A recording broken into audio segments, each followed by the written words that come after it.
One day, James had to wait at the station till Edward and his train came in. This made him cross. Late again? Edward laughed, and James fumed away.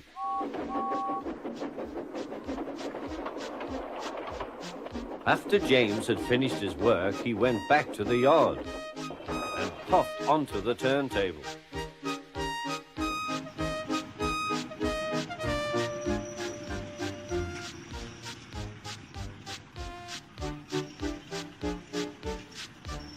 He was still feeling very bad-tempered. Edward is impossible, he grumbled to the others. He clanks about like a lot of old iron, and he is so slow he makes us wait. Thomas and Percy were indignant. Old iron? Slow? Why, Edward could beat you in a race any day. Really, said James, I should like to see him do it.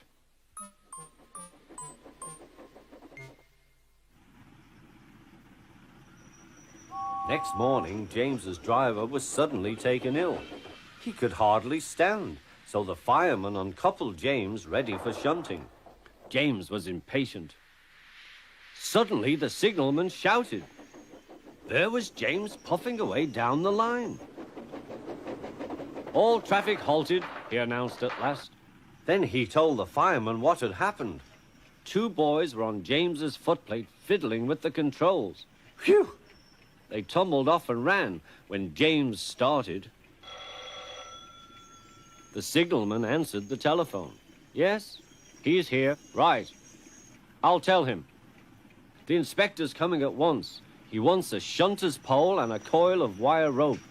What for? Wondered the fireman. Search me, but you'd better get them quickly. The fireman was ready when Edward arrived.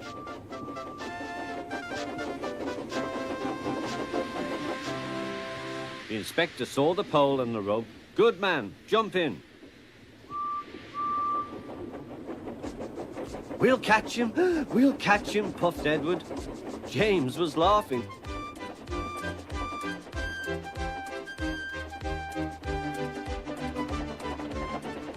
What a lark, he chuckled to himself.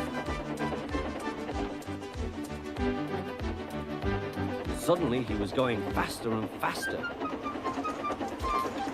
He realized that he had no driver. What shall I do? I can't stop. Help! Help!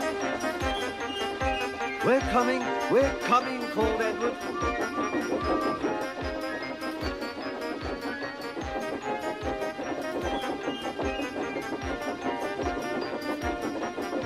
Edward was panting up behind with every ounce of steam he had.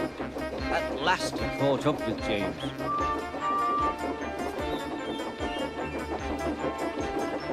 Steady, Edward, called his driver. The inspector stood on Edward's front, holding a noose of rope in the crook of the shunter's pole. He was trying to slip it over James's buffer. The engine swayed and lurched. At last! Got him! He shouted. He pulled the noose tight. Gently braking, Edward's driver checked the engine's speed, and James's fireman scrambled across and took control. So the old iron caught you after all, chuckled Edward. I am sorry, whispered James. Thank you for saving me. You were splendid, Edward. That's all right, replied Edward. The engines arrived at the station side by side. The fat controller was waiting. A fine piece of work, he said. James, you can rest and then take your train. I'm proud of you, Edward. You shall go to the works and have your worn parts mended. Oh, thank you, sir, said Edward. It'll be lovely not to clank.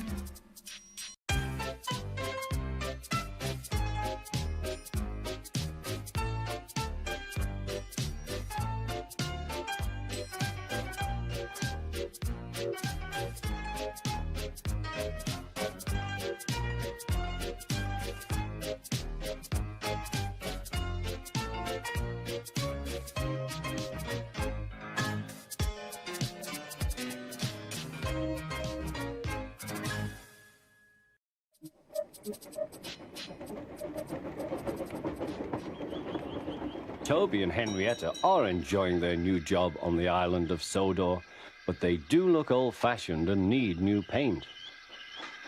James was very rude whenever he saw them. Ugh, what dirty objects, he would say. At last, Toby lost patience. James, he asked, why are you red? I am a splendid engine, answered James. Ready for anything. You never see my paint dirty. Oh, said Toby innocently, that's why you once needed bootlaces, to be ready, I suppose. James went redder than ever and snorted off. It was such an insult to be reminded of the time a bootlace had been used to mend a hole in his coaches.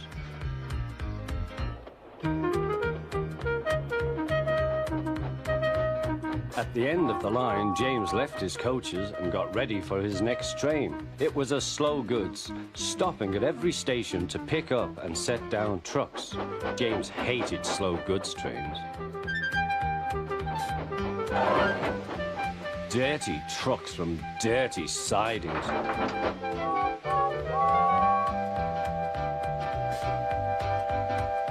Blech!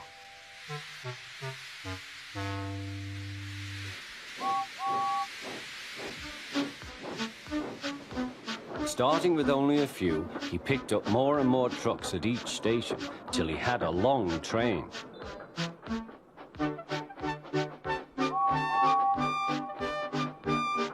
At first, the trucks behaved well, but James bumped them so crossly that they were determined to pay him back. Presently, they approached the top of Gordon's Hill. Heavy goods trains halt here to pin down their brakes. James had had an accident with trucks before and should have remembered this. Wait, James, wait, said the driver, but James wouldn't wait. He was too busy thinking what he would say to Toby when they next met. The truck's chance had come. Hurrah, hurrah, they laughed, and banging their buffers, they pushed him down the hill. On, yelled the trucks. I've got to stop! I've got to stop! Groaned James.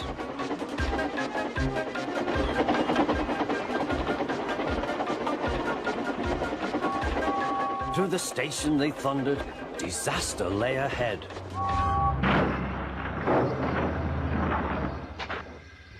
Something sticky splashed all over James.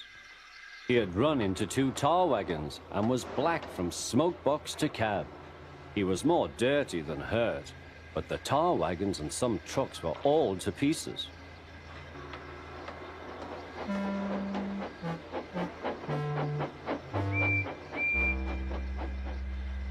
Toby and Percy were sent to help and came as quickly as they could.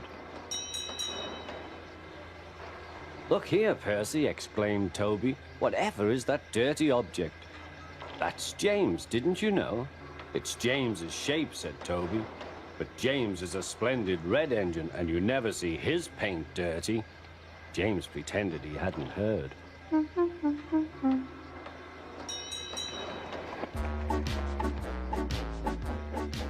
Toby and Percy cleared away the unhurt trucks and helped James home.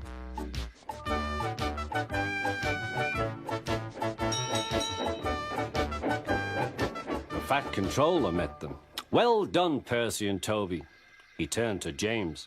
Fancy letting your trucks run away. I am surprised. You're not fit to be seen. You must be cleaned at once. Toby shall have a new coat of paint.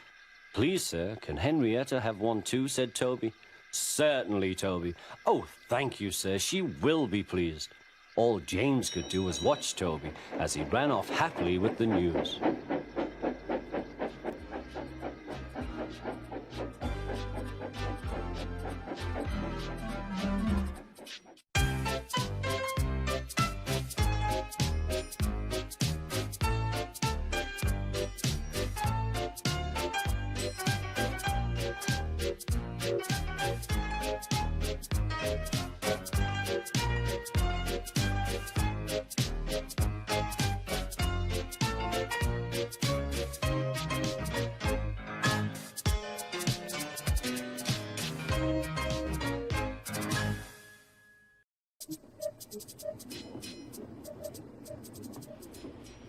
Do you know what?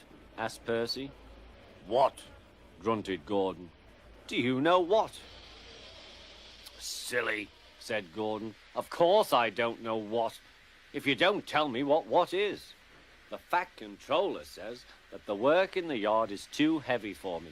He's getting a bigger engine to help me. Rubbish, said James. Any engine could do it.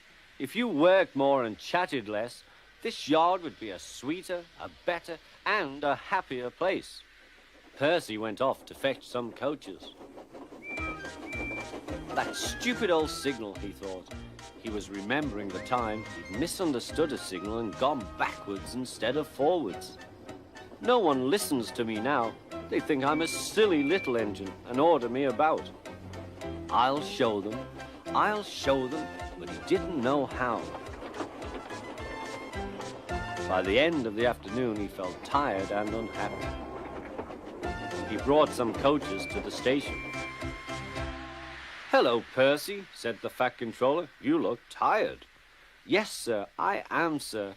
I don't know if I'm standing on my dome or my wheels. You look the right way up to me, laughed the Fat Controller. Cheer up. The new engine is bigger than you and can probably do the work alone. Would you like to help build my new harbor? Thomas and Toby will help. Oh, yes, sir. Thank you, sir. The new engine arrived. What's your name? Asked the Fat Controller.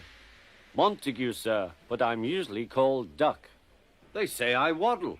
I don't really, sir, but I like Duck better than Montague. Good. Duck it shall be. Here, Percy, show Duck round. The two engines went off together. Soon they were very busy.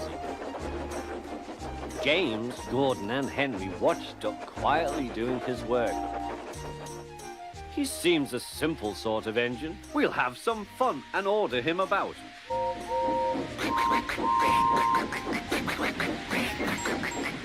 Whee! Smoke billowed everywhere.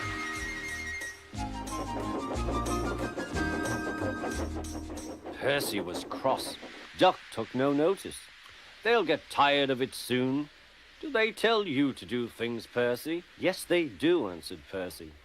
Right, said Duck. We'll soon stop that nonsense. He whispered something.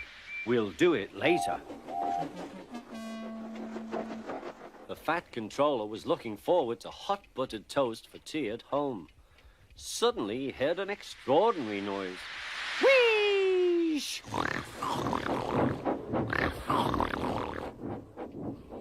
Bother, he said, and hurried to the yard. Duck and Percy calmly sat on the points outside the shed, refusing to let the engines in. Gordon, James, and Henry were furious.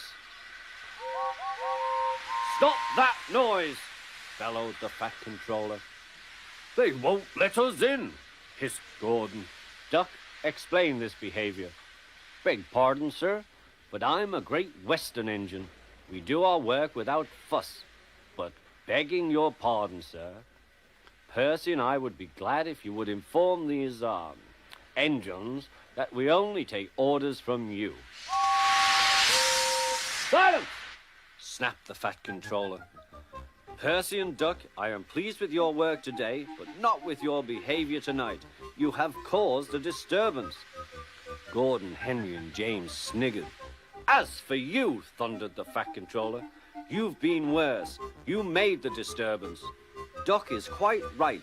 This is my railway, and I give the orders. After Percy went away, Duck was left to manage alone. He did so, easily.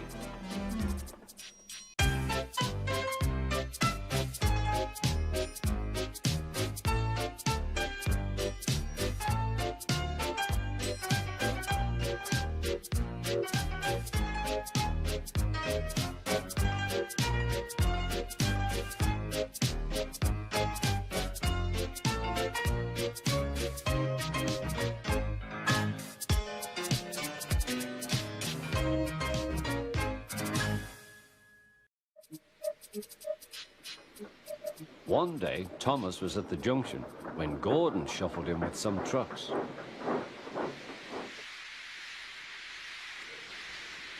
"Phew!" remarked Thomas. "What a funny smell." "Can you smell a smell?" "I can't smell a smell," said Annie. "A funny, musty sort of smell," said Thomas. "No one noticed it till you did," grunted Gordon. "It must be yours." Not long ago, he had fallen into a dirty ditch. Thomas enjoyed teasing him about it. "Annie, Clarabelle, do you know what I think it is? It's ditch water." Before Gordon could answer, Thomas puffed away. Annie and Clarabelle could hardly believe their ears.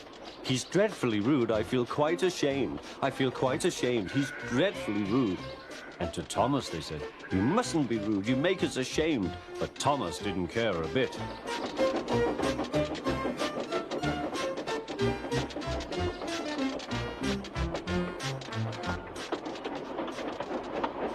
"That was funny. That was funny," he chuckled. He felt very pleased with himself.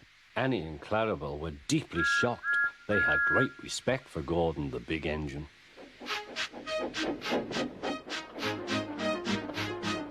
Thomas left the coaches at the station and went off to a mine for some trucks. Long ago, miners digging for lead had made tunnels under the ground. Their roofs are strong enough to hold up trucks, but not the weight of engines. A large notice warns them not to enter the area. "Danger! Engines must not pass this board."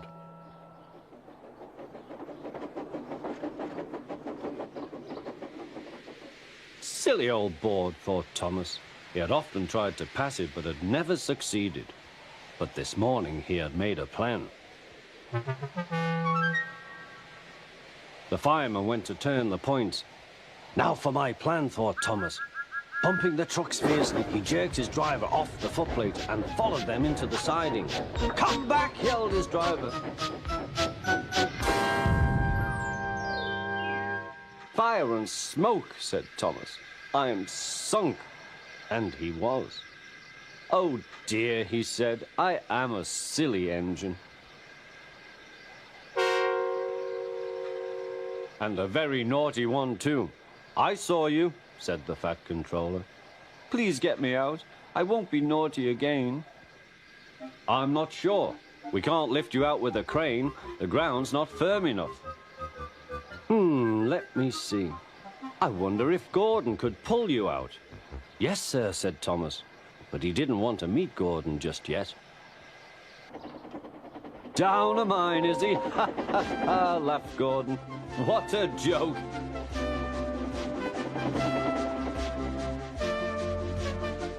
"Poop, poop, little Thomas. We'll have you out in a couple of puffs."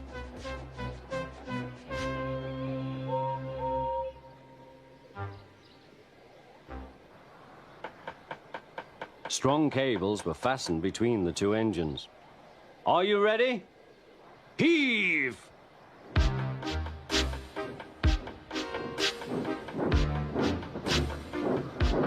It was a lot harder than they all thought, but at last Thomas was free. "I'm sorry I was cheeky," said Thomas. "That's all right, Thomas. You made me laugh," replied Gordon. "I'm in disgrace." "So am I," said Thomas. "Why, so you are, Thomas. Shall we form an alliance? You help me, and I'll help you." "Right you are," agreed Thomas. "Good, that's settled," rumbled Gordon. And buffer to buffer, the Allies puffed home.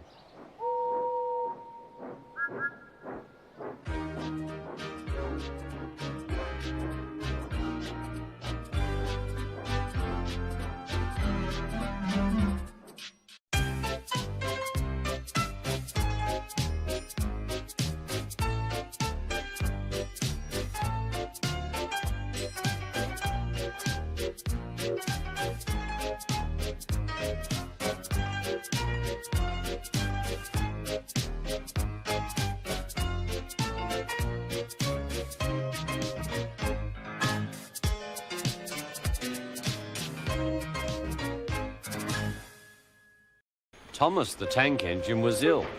Workmen had tried to make him better, but it was no use. Edward must take you to the works, said the Fat Controller. Thomas felt very miserable. Then the Fat Controller spoke to Duck. I want you to help Percy and Toby while Thomas is away. Duck was delighted. He already knew Percy and soon made friends with Toby and Bertie. Terence the tractor gave him a big welcome too. Take care of Thomas's coaches, he advised. He's sure to miss them while he's away. Duck was very gentle with the coaches. Annie and Clarabelle were impressed. Such nice manners, they told each other. It really is a pleasure to go out with him.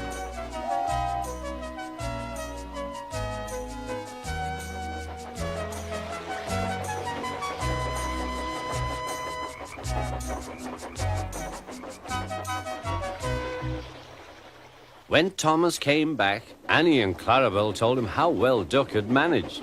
Thomas was so pleased to be home that he soon forgot to be jealous. The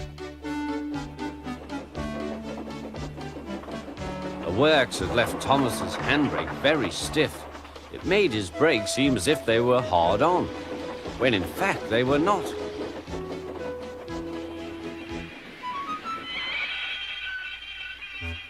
As a result, he and his coaches often overran the platform. Thomas found this most embarrassing. Gradually, his driver and fireman learned to be extra careful. But one day, Thomas's fireman was ill, and a relief man took his place.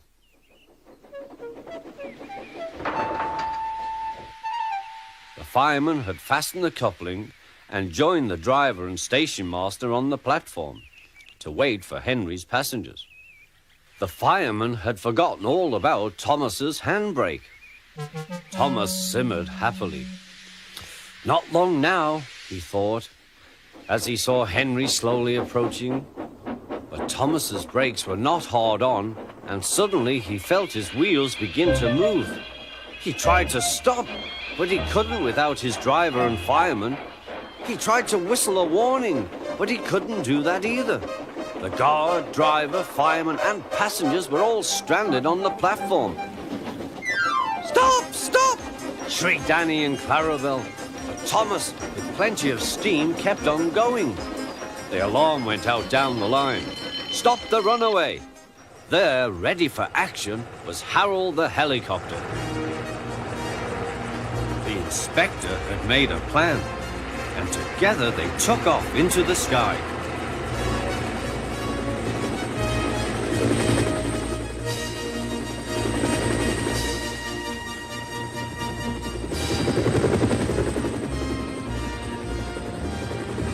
At last, Thomas was tiring. I need to stop, he panted wearily. As they neared the next station, Thomas saw Harold land.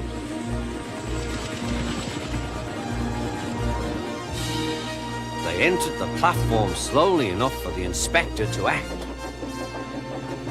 Judging his moment, the inspector scrambled into the cab and screwed the brake hard on. At last, Thomas stopped.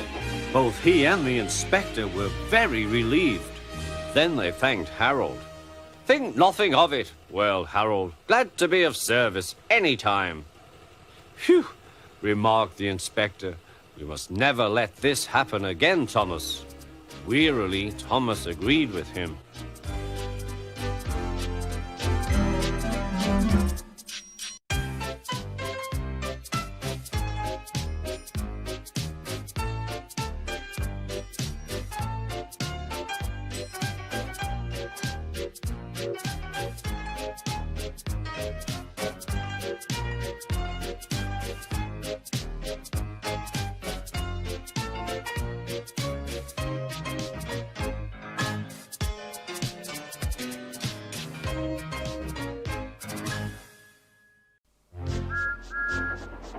The engines were finding life difficult. Workmen were mending the viaduct on the main line.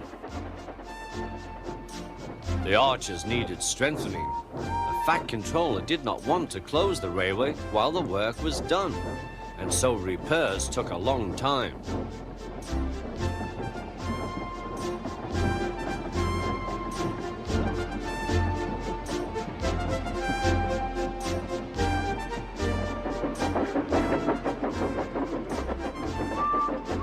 The engines had to take great care when crossing the viaduct, and the delay often made them late on their journey to the junction, where they knew Thomas would be ready to collect his passengers.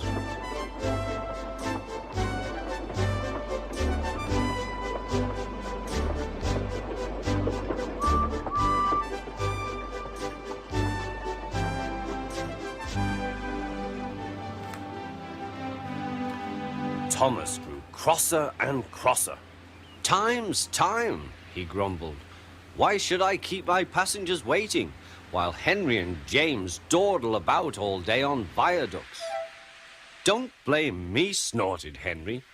"If we hurried across the viaduct, it might collapse, and then you'd have no passengers at all. What would you do then?" "Run my train on time, for one thing," retorted Thomas. He hurried away before Henry could answer. Bertie was impatient too. He was timed to arrive just after Thomas. His passengers found that instead of going straight from the bus to their train, they were kept waiting till Thomas arrived. Soon Bertie grew cross with Thomas. "Late again," he remarked, as Thomas panted wearily in.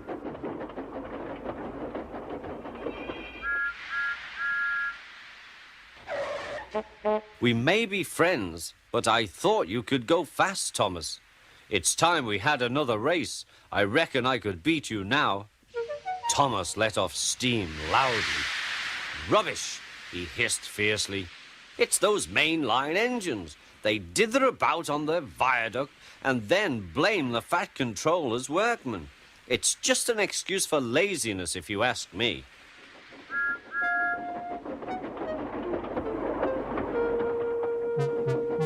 One day, James was later than ever at the junction. "I'm sorry, Thomas," he puffed. "I was held up at the station, and the viaduct made it worse." "It's lucky for you I'm a guaranteed connection," grumbled Thomas. Before James could answer, he puffed importantly away. Come along," he panted to the coaches. Annie and Clarabel did their best, but Thomas soon found that he couldn't save much time. Suddenly, Thomas saw Bertie ahead. His radiator was steaming. "What's the matter?" asked Thomas. "You should be at the station by now. You're late." "I feel dreadful," moaned Bertie. "All upset inside, and driver says he can't make me better." "Thank goodness you're late too. Can you take my passengers, please? They'll never get home otherwise." "Of course," agreed Thomas. He now felt sorry for Bertie and promised to get help at the next station. Thomas set off again. Already he felt much more cheerful, and Bertie's passengers, travelling in Annie and Clarabel, all reached home safely. When Bertie was better, he came to thank Thomas. "I am sorry I teased you about being late," he said. "That's all right," said Thomas. "I'm glad I could help. There are times when being late isn't such a bad thing after all." With a last cheerful greeting, the two friends went back to work.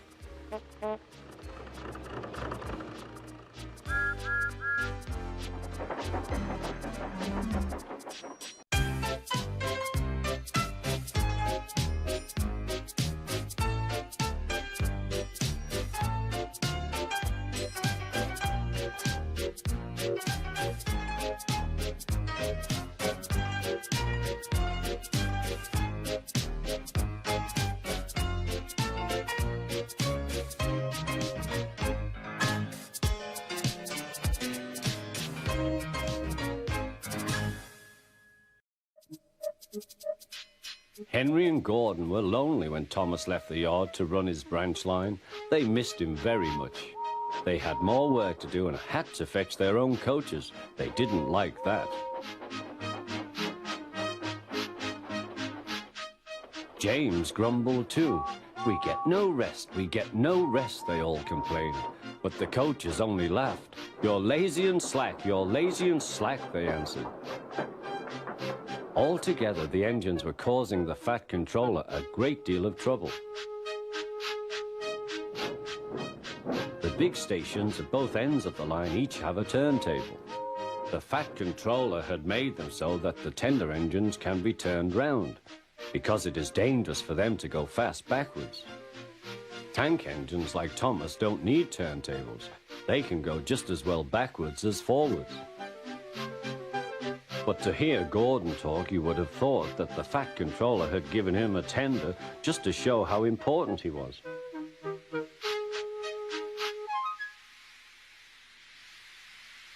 "You don't understand, little Thomas. We tender engines have a position to keep up. It doesn't matter where you go, but we are important. And for the Fat Controller to make us shunt trucks, fetch coaches, and go on some of those dirty sidings, it's not the proper thing."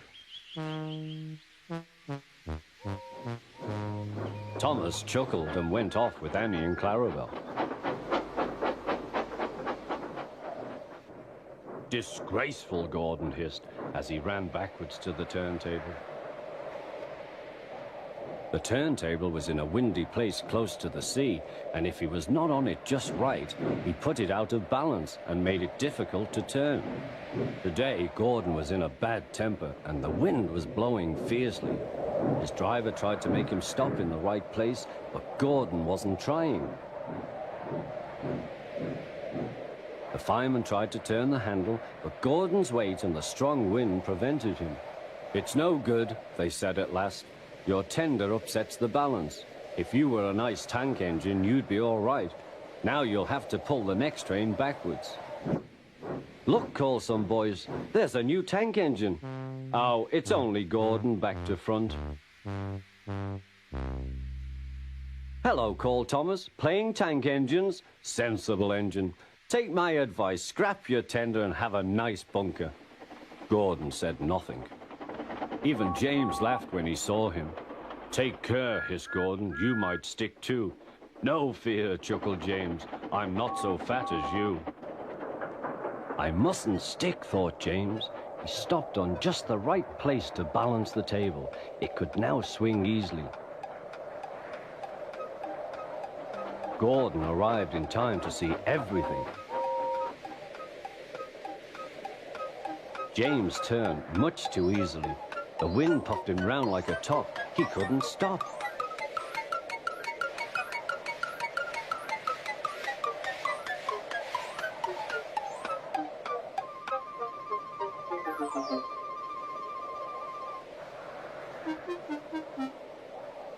"Well, well," said Gordon, "are you playing roundabouts?" Poor James, feeling quite giddy, rolled off to the shed without a word.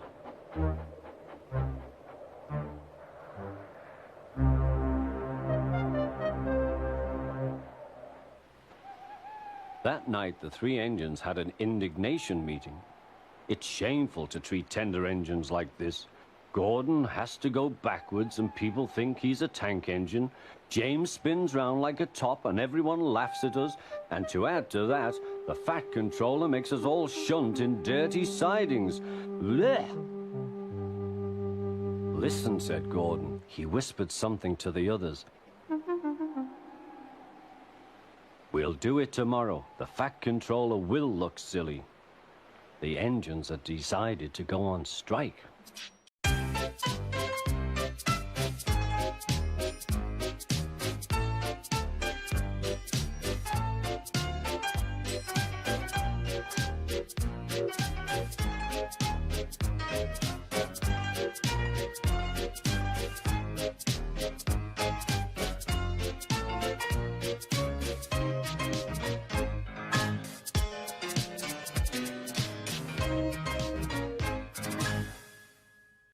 Percy worked hard at the new harbor.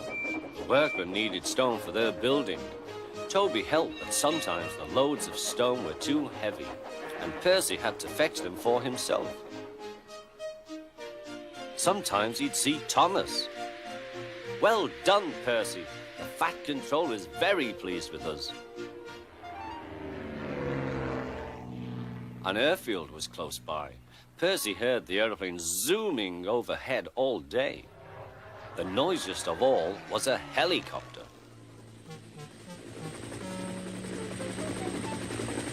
Stupid thing, said Percy. Why can't it go and buzz somewhere else? One day, Percy stopped at the airfield. Hello, said Percy. Who are you? I'm Harold, said the helicopter. Who are you? I'm Percy. What really great arms you've got. They're nice arms, said Harold. I can hover like a bird.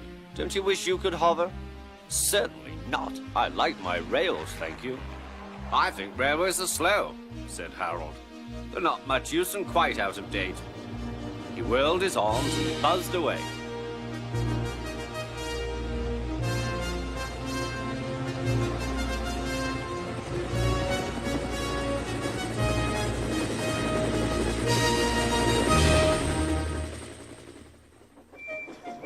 Percy found Toby at the quarry.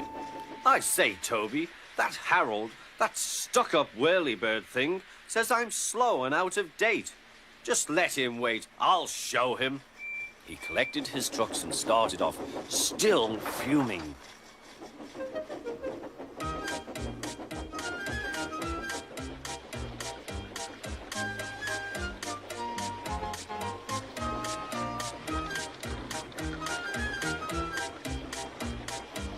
Soon they heard a familiar buzzing. Percy, whispered his driver. There's Harold. He's not far ahead. Let's race him. Yes, let's, said Percy. Percy pounded along. The truck screamed and swayed. Well, I'll be a ding-dong-dang, said the driver. There was Harold. The race was on. Go it, Percy, he yelled. You're gaining. Percy had never been allowed to run fast before. He was having the time of his life. Hurry, hurry, hurry, he panted to the trucks. We don't want to, they grumbled. It was no use. Percy was bucketing along with flying wheels, and Harold was high and alongside.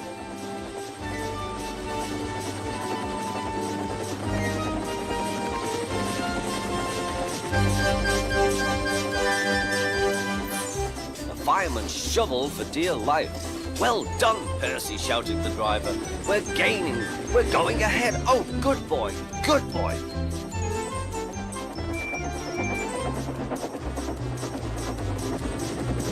A distant signal warned them that the harbor wharf was near.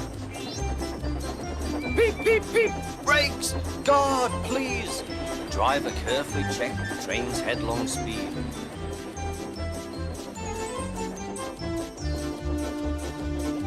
They rolled under the main line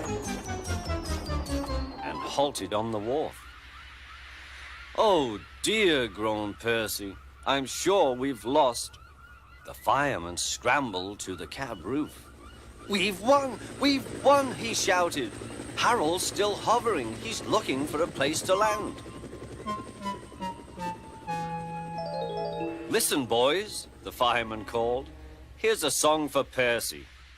Said Harold, helicopter to our Percy, you are slow. Your railway is out of date and not much use, you know. But Percy with his stone trucks did the trip in record time, and we beat the helicopter on our old branch line. Percy loved it. Oh, thank you, he said. He liked the last line best of all, and was a very happy engine.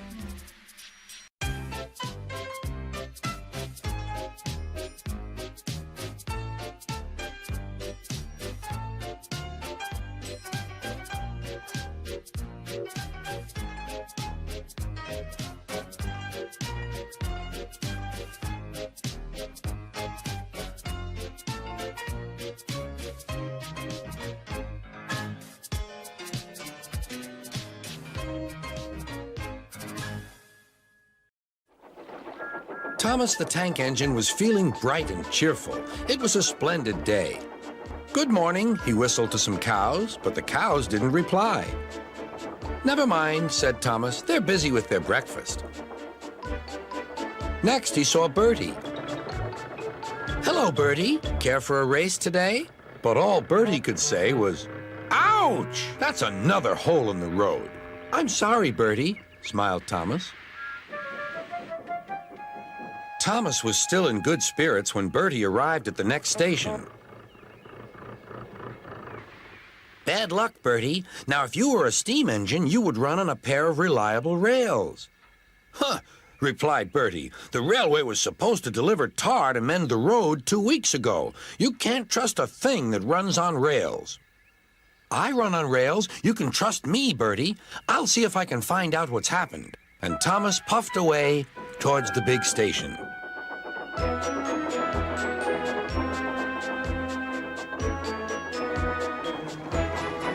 James was snorting about in the yard. "It's too bad," he grumbled. "Percy goes to work at the harbor and I do his job, here, there, and everywhere. Take that!" "Oh," groaned the freight cars, "just you wait. We'll show you." Gordon laughed. "I'll tell you what, James. If you pretended to be ill everywhere, you couldn't shunt freight cars here or go to the quarry there, could you?" "What a good idea," agreed James. "Look, here comes Thomas. I'll start pretending now." Thomas was sorry to see the engines looking miserable. "Cheer up," he puffed. "It's a beautiful day." "Yes," grumbled Gordon, "but not for James." "What's the matter?" asked Thomas. "He's sick," replied Gordon. "Yes, he is. I mean, I am," stuttered James. "I don't feel well at all." "Don't worry," said Thomas kindly. "I'll help out if you're ill." Gordon and James snickered quietly to each other. Some of James's cars were coupled behind Thomas, and he steamed away to the quarry. The cars were still cross. "We couldn't pay James back for bumping us, so we'll play tricks on Thomas instead. One engine is as good as another." But Thomas didn't hear them. He collected all the stone from the quarry and set off back to the junction.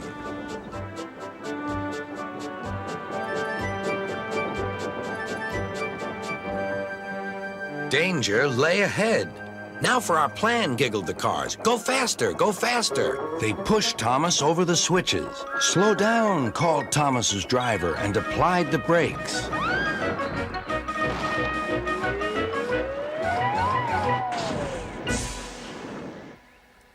Poor Thomas stood dazed and surprised in a muddy pond as a toad eyed him suspiciously.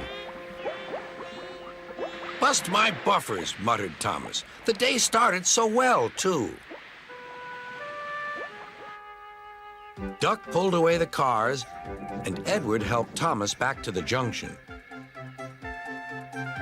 Suddenly, Thomas remembered the missing tar. He told Edward all about it.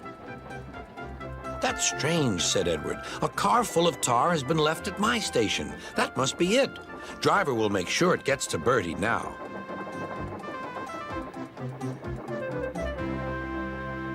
Later, James spoke to Thomas. "I'm sorry about your accident," he muttered, "and so is Gordon. We didn't mean to get you into trouble." "No, indeed," spluttered Gordon. "A mere misunderstanding, Thomas. All's well that ends well." Just then, Bertie arrived. He looked much more cheerful. "My road's being mended now." "Oh, I am glad," replied Thomas. "Thanks for all you did," added Bertie. "Now I know I can trust an engine, especially if his name is Thomas." Gordon and James puffed silently away to the shed, but Thomas still had company. "Well, well," he sighed, "what a day for surprises." The toad, who was looking forward to a ride home, noisily agreed.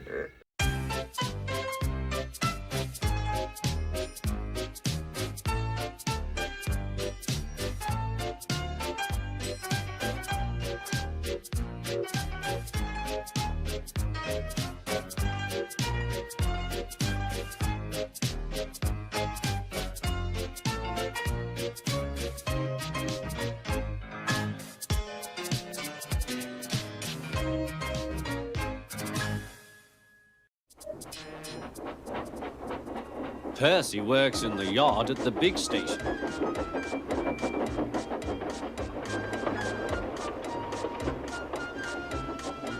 He loves playing jokes, but they can get him into trouble. One morning, he was very cheeky indeed. Peep, peep! Hurry up, Gordon, the train's ready. Gordon thought he was late.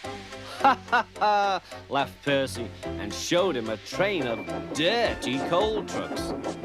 Gordon thought how to pay Percy out. Next, it was James's turn. Stay in the shed today, James. The Fat Controller will come and see you. Ah, thought James. The Fat Controller knows I'm a fine engine. He wants me to pull a special train. James's driver and fireman could not make him move. The other engines grumbled dreadfully. They had to do James's work as well as their own.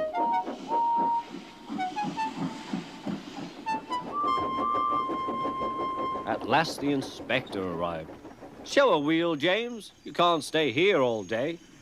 The Fat Controller told me to stay here. He sent a message this morning. He did not. How could he? He's away for a week. Oh, said James. Oh, where's Percy? Percy had wisely disappeared. When the Fat Controller came back, he did see James and Percy too. Both engines wished he hadn't. One morning, Percy was careless.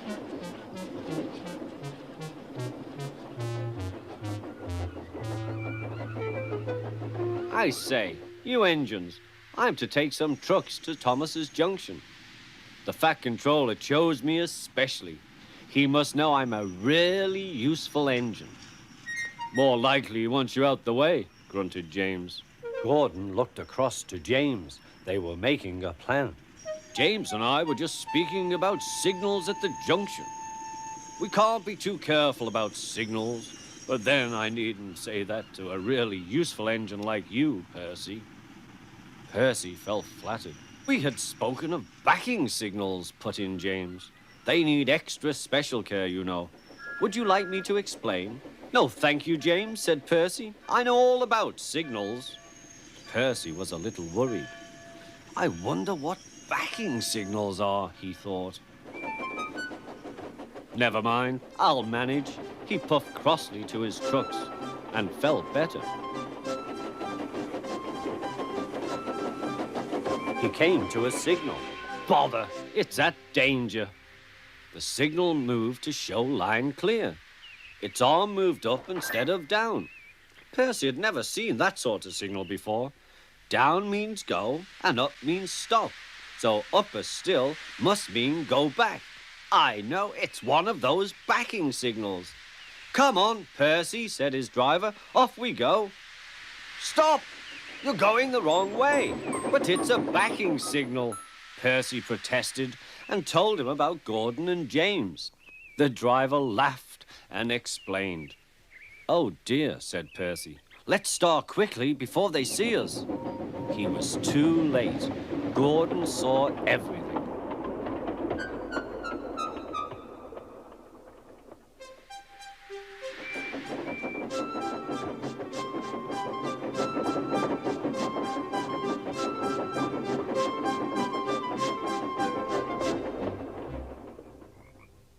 That night, the big engines talked about signals.